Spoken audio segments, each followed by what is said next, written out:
야곱의 가정은 이제 고센 땅에 정착을 했고, 요셉이 약속한 대로 아버지와 형제들 모두를 부족함 없이 경제적으로 섬겨줌으로 인해서 지독한 흉년에도 불구하고 아무런 문제 없이 생활을 하게 됩니다. 하지만 애굽과 주변 국가들은 갈수록 심해지는 흉년으로 인해서 먹을 것이 떨어지고 농사를 짓지 못해 땅이 황폐해져 갔습니다. 우리 13절 말씀 보겠습니다.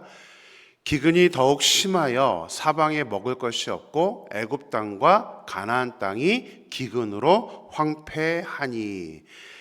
성경은 특별히 주변 나라도 얘기하지만 애굽과 가나안 땅이 기근으로 황폐해졌다라고 말하고 있습니다. 그러니까 애굽과 가나안만이 아니라 주변 국가 모두도 다 황폐해지는데 특별히 콕 집어서 애굽과 가나안 땅이다라고 말한 의도가 있습니다. 성경에서 이렇게 기록한 것은 야곱이 원래 있었던 곳이 가나안이었는데 거기에 계속 있었다면 살 방법이 없었는데 하나님의 은혜로 말미암아 애굽에 와서, 애굽 역시 황폐해져 가고 있기는 하지만 이 요셉의 정책 때문에 또 요셉으로 말미암아 지금 이 야곱과 야곱의 가족들은 편안한 생활을 하고 있다는 것을 강조하기 위해서입니다. 야곱의 가족도 가족이지만 7년 흉년의 기간은 요셉이 더욱더 돋보이게 되는 기간이었습니다. 하나님이 바로의 꿈을 해석해 주심으로 인해 이 모든 일을 예상했던 요셉은 곡식을 팔아 애굽 땅과 가나안 땅에 있는 돈을 모두 거두어들이고 그 돈을 바로의 궁으로 가져갑니다. 곡식을 샀던 돈도 떨어지자 백성들은 이제 요셉에게 먹을 거리를 달라고 요청을 합니다. 요셉은 가축과 양식을 바꿀 수 있게 해줌으로 인해서 백성들의 문제를 해결해 주었습니다. 가축을 다 사들인 것이죠. 그러나 그마저도 엄청난 기근을 해결할 수는 없었습니다. 그러자 백성들은 이제 몸과 토지뿐이 없다면서 몸과 토지로 먹을 것을 사게 해달라고 간청을 합니다. 요셉은 토지로 양식을 사게 해주고 애굽의 모든 토지를 획득해서 바로에게 바칩니다. 요셉이 철저하게 계획했던 정책이었습니다. 지금 요셉이 하고 있는 일이 무엇인지 여러분들 정확히 아십니까? 요셉은 화폐를 거두어 드리고 가축과 토지를 거두어서 국유화를 지금 하고 있는 것입니다. 국유화를 하게 되면 고대 왕정 시대에서는 왕권이 강화가 됩니다. 왕이 모든 것을 결정하고 쥐고 움직일 수 있기 때문에 막강한 그런 왕권을 누리게 됩니다. 우리 학교 다니실 때 국사를 배우셨을 텐데요. 왕의 치적, 우리 조선시대뿐만 아니라 고려 모든 이전의 시대가 마찬가지입니다. 왕의 치적으로 가장 많이 등장하는 것이 뭐냐면 조세개혁과 토지개혁이라는 단어입니다. 조세개혁, 토지개혁. 고대사회는 귀족들이 개인적으로 많은 토지를 가지고 있었습니다. 우리 사극을 보거나 역사책을 보면 백성들의 고혈을 짜낸다라는 말을 들어보셨죠? 고혈을 짜낸다. 이 고혈이라는 것은 기름과 피라는 단어입니다. 그러니까 백성들의 기름과 피까지 짜낼 정도로 착취를 한다는 그런 의미의 단어입니다. 귀족들이 땅을 가지고 있고 마음대로 세금을 거두고 사람들을 착취할 수 있는 그런 체제였기 때문에 땅을 가지고 있는 귀족들이 슈퍼갑이었죠. 그래서 마음 놓고 백성들을 자기 마음대로 착취하고 부려먹을 수 있었던 것입니다. 그런데 요셉이 그 폐해를 없애고 왕권을 중심으로 움직일 수 있도록 지금 대대적으로 조세개혁과 토지개혁을 하고 있었던 것입니다. 흉년의 기간을 통해서 자연스럽게 백성들이 반발하지 아니하고 자연스럽게 그 일을 할 수 있도록 이끌어가고 있다는 사실입니다. 사실 7년간의 흉년 그 기간 동안에 다른 나라들은, 대부분의 나라는 오히려 조세나 토지 제도가 바로 설 수가 없습니다. 그것을 바꾸려고 그러면 엄청난 혼란이 오고 사회 시스템이 붕괴되는 경우도 있습니다. 그런데 요셉은 그 위기 가운데 오히려 왕권을 강화해 주었고 애굽의 제도들을 이제 굳건하게 세워 주었던 것입니다. 현대에도 이런 일은 쉽게 할 수 없습니다. 과거에는 더더욱 어렵습니다. 현대는 그래도 민주주의 사회이기 때문에 어느 정도 이게 의견이 수렴되면 가능하지만 고대에서는 어떤 왕도 쉽게 할 수 없는 정책입니다. 왜냐하면 대부분의 땅이 귀족들의 소유이기 때문에 귀족들이 이 토지 개혁을 찬성할 일은 없습니다. 그래서 우리 역대 왕들도 보면 그렇게 수건했던 일이 왕권 강화였지만 함부로 토지 제도와 조세 제도를 개혁을 할 수가 없었습니다. 그런데 요셉은 왕도 아니면서 총리로 있으면서 이 모든 일을 왕 대신에 지금 전체를 다 개혁을 하고 있었던 것입니다. 노예였으면서도 보통 노예로 살고 싶지 않았던 요셉, 가정총무로 일하면서도 성실하게 자신의 역할을 수행했던 요셉, 죄수로 감옥에 있으면서도 보통 죄수와 같은 모습으로 살지 않았던 요셉, 이제는 애굽의 총리이면서 그 어떤 사람도 하기 힘든 애굽의 왕권을 강화하며 제도들을 정립해가는 그 요셉을 보면서 우리는 도전을 받아야 합니다. 물론 요셉이 자기 개인의 능력만으로 이 모든 일을 감당할 수 있었던 것은 아닙니다. 전적으로 하나님께서 함께 하셨고 하나님께서 형통함으로 이끌어 주셨기 때문에 요셉이 이런 일들을 능히 감당할 수 있었던 것이죠. 하지만 그럼에도 불구하고 요셉이 아무것도 안 하면서 이런 일들을 감당했던 것은 아닙니다. 요셉과 같은 그 모습이 우리에게 필요하다는 사실이죠.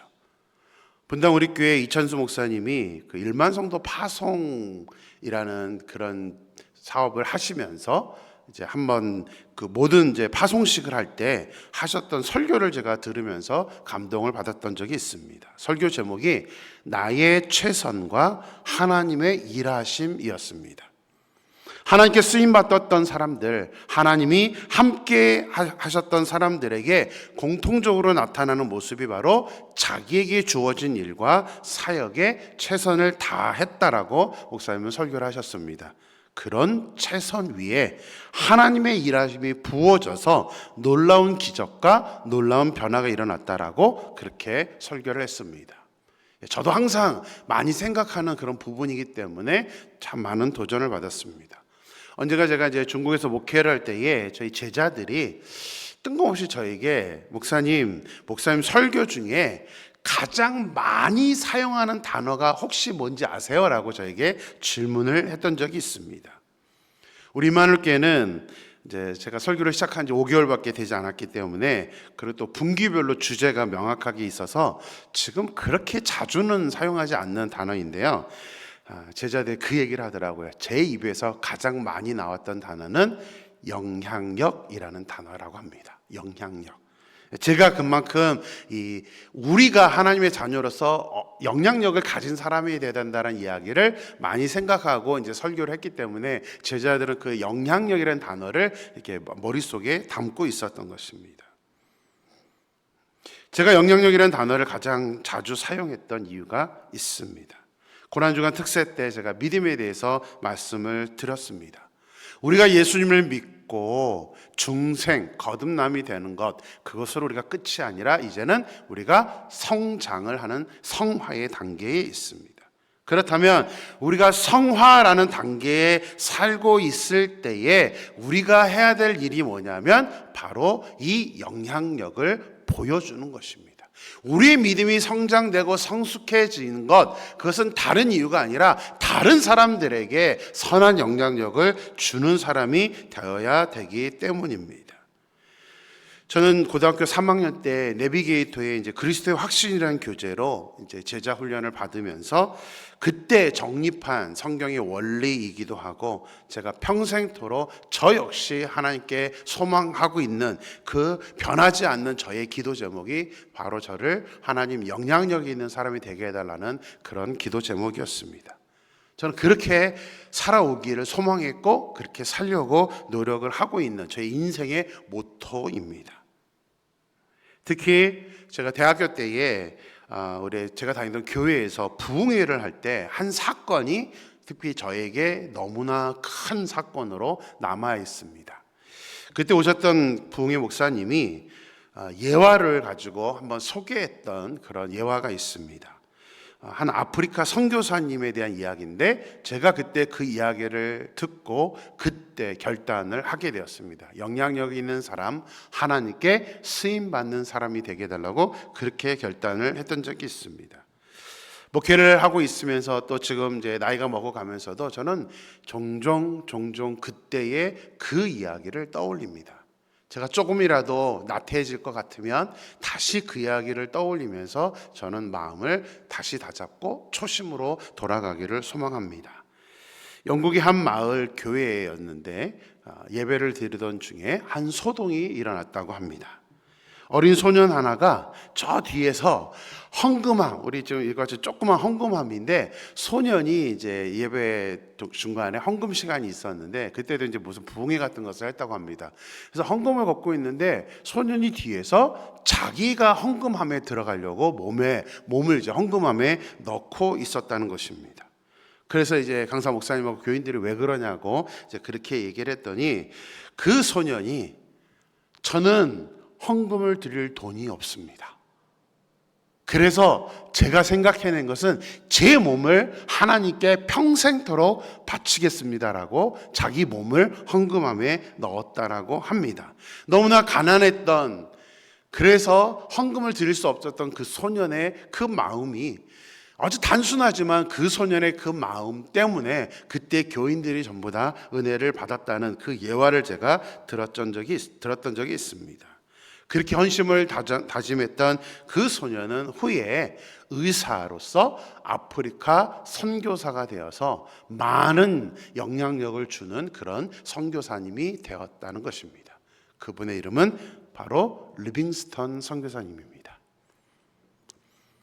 제가 그 예화를 설교를 듣고 있었을 때에 저 역시 너무나 가난했던, 돈으로는 헌금을 드릴 수 없었던 그때의 상황이었기 때문에 저 역시 똑같이 하는 거는 어리석었고, 저는 그때 어떻게 했냐면 감상금 봉투에 제 돈은 없어서 한 푼도 넣지는 못했고요. 그냥 이름만 썼습니다. 이름만 쓰고 그 내용에다가 제가 제 몸을 평생토록 주님께 드리겠습니다라고 헌신을 했었습니다. 그리고 그때부터 하나님, 제 몸과 제 시간은 하나님의 것입니다. 그래서 저는 대학교 1학년 때부터 정말 최선을 다해서 열심히 교회 사역을 했었습니다. 그리고 무엇보다도 선한 영향력을 주는 그런 영적인 어떤 역할을, 부흥을 이끌어내는 그런 사람이 되게 해달라고 하나님께 그렇게 서원했던 그런 경험이 있습니다. 그런 갈망 속에서 살다 보니까 어느 순간 하나님이 저를 목사로 또 선교사로 사용을 해 주셨습니다. 그래서 사역하는 곳마다 정말 최선을 다했던 그런 많은 일들을 감당할 수 있도록 하나님이 해 주셨습니다. 주변 사람들이나 내가 속한 공동체에 선한 영향력을 주는 것은 절대로 그냥 일어나지 않습니다. 정말 성실하게 최선을 다해서 나에게 주어진 역할을 감당할 때에 그 위에 하나님의 부어주심, 하나님의 성령이 함께 하셔서 우리가 그런 선한 영역을 줄 수 있는 그런 사람이 되는 것입니다. 정말 소망합니다. 사랑으로 임마누엘 교회 모든 성도님들이 정말 나 자신만을 위해서 살아가는 그런 사람이 아니라 다른 사람들에게 선한 영향력을 끼칠 수 있는 우리 모두가 될 수 있게 되기를 주님의 이름으로 축원합니다. 요셉이 7년간의 대기근이라는 위기에 처해 있을 때에 오히려 이제 토지 제도와 조세 제도를 바꿈으로 애굽 사회를 개혁해 가게 되었습니다. 중요한 것은 백성들의 입장에서는 자신들이 가지고 있던 토지 가축을 국가에 내놓아 국유화를 하는 건데 이것은 자신들에게 결코 유익이 되는 일은 아닙니다. 그렇게 순수하게 내어놓을 수 없는 그런 일이었습니다. 누가 내 것을 국가에 내어놓는 것을 좋아하겠습니까? 근데 놀라운 것은 애굽 사람들이 전혀 반발하지 않고 자원해서 토지와 가축들을 국유화시켰다는 것입니다. 물론 이유는 기근 때문입니다. 먹을 것이 없기 때문에 이들이 그거라도 국가에 바치면서 먹을 것을 원했던 것이죠. 하지만 그렇다고 백성들이 좋아하거나 그것을 그냥 묵인하고 그냥 넘어가기에는 결코 그렇게 녹록한 일은 아니었습니다. 하지만 애굽 사람들은 반발하지 않았죠. 왜냐하면 이 정책을 이끌어가는 사람이 바로 요셉이었기 때문입니다. 애굽 사람들은 요셉을 신뢰했습니다. 요셉이 하기 때문에 믿어주는 거죠. 그리고 요셉이 이 앞에서도 나오지만 결코 자기 욕심 때문에 이러는 것이 아니라 또 백성들을 사랑하는 마음이 있어서 백성들에게 그냥 다 착취하는 그런 차원이 아니었기 때문에 애굽 사람들은 요셉이 하는 그런 모든 정책에 대해서 인정을 해 주었던 것입니다. 백성들은 요셉이 무작정 왕권을 강화시키고 나라의 부를 집중시키려는 것이 아니라 근본적으로 백성들을 기근에서 구하려는 그 사랑의 마음이 있었고 애굽을 좀 더 발전적인 나라로 이끌고자 하는 그 중심을 백성들이 이해했고 알았기 때문에 기꺼이 이 모든 일에 동참을 해 주었던 것입니다. 그것을 잘 보여주는 것이 21절입니다. 21절 말씀 볼까요?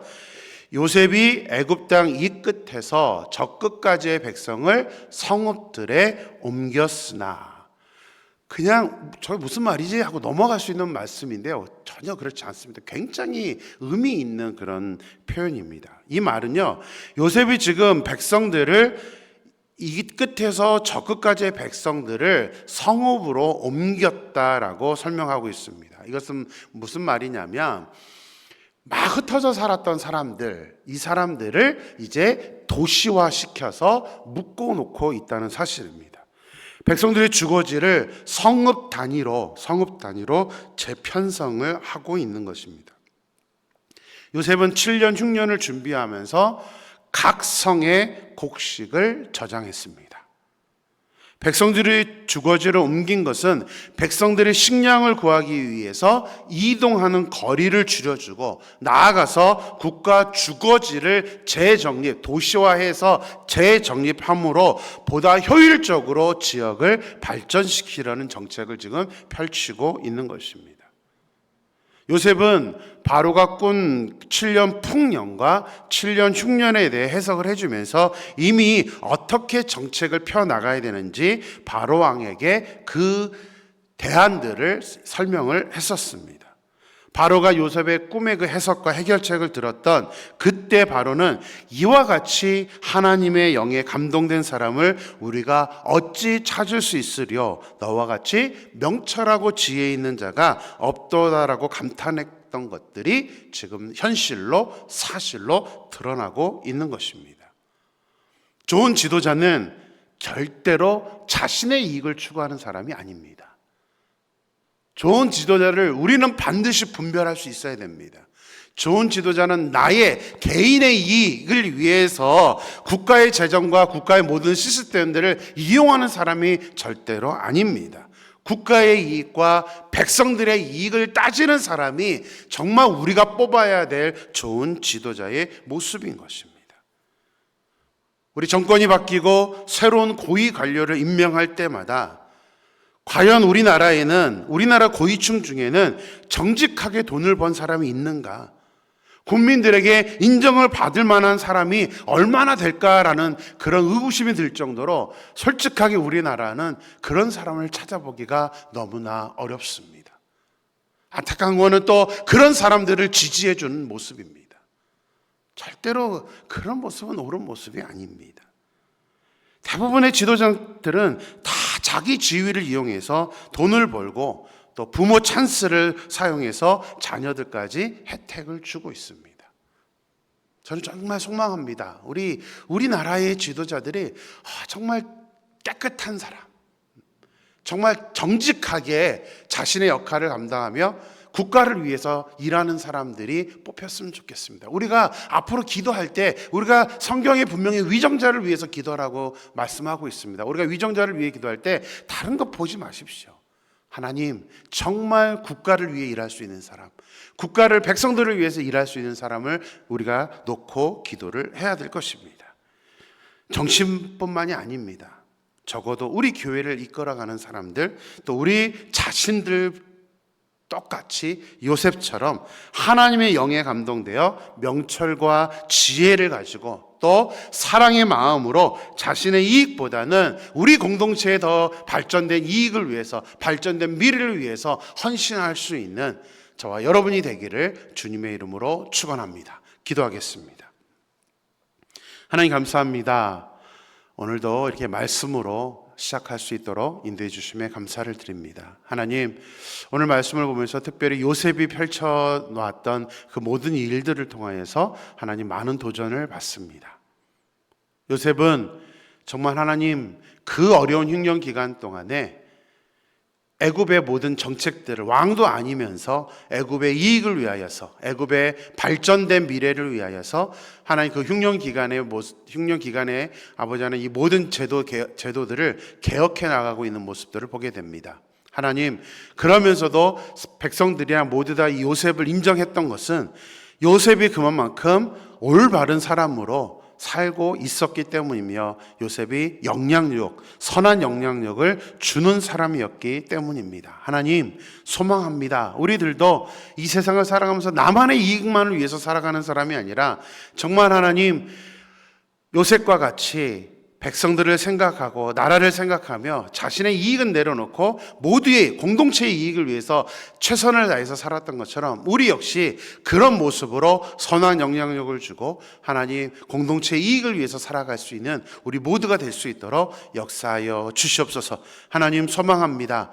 우리 교회, 또 나아가서 우리 공동체, 우리 나라, 아버지 하나님 지도자들을 주님께서 붙잡아 주셔서 아버지 하나님, 그렇게 아버지 하나님 개인의 이익이 아니라 나라의 이익을 위해서 살아갈 수 있는 사람들이 하나님 우리들의 대표가 될 수 있도록, 우리가 그런 사람들을 또 위해서 기도할 수 있는 저희들이 될 수 있도록 역사하여 주시옵소서. 하나님, 오늘도 저희들과 함께하여 주실 줄 믿고 거룩하신 예수님의 이름으로 기도드렸습니다. 아멘.